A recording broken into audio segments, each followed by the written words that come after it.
Non sarà una tragedia facile da superare, quella che ha fatto tremare nella notte Castel d'Azzano, nel Veronese. L'operazione di sgombero del casolare dei fratelli Ramponi, pianificata dalla Questura di Verona insieme ai carabinieri, aveva spinto le autorità sanitarie a predisporre fin dalle 2 del mattino un presidio preventivo sul posto.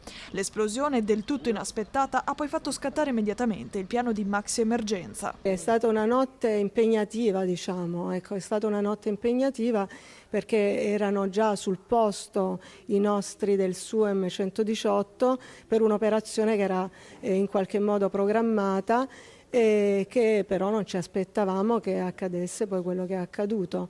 Verso le 3 di notte è partita la maxi emergenza, quindi siamo stati contattati tutti e ci siamo messi tutti secondo i nostri protocolli a lavorare per accogliere questi pazienti che arrivavano.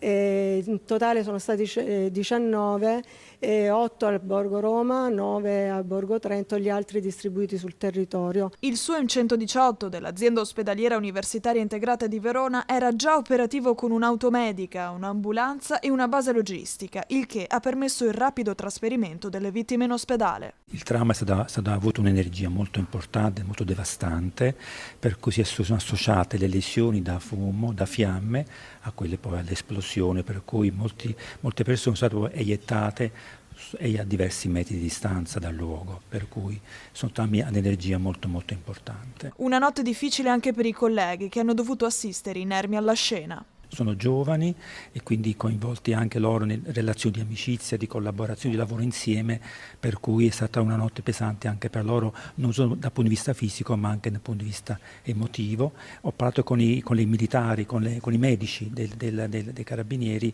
e quindi già mi dicevano che avrebbero già attivato a brevissimo un servizio di supporto psicologico.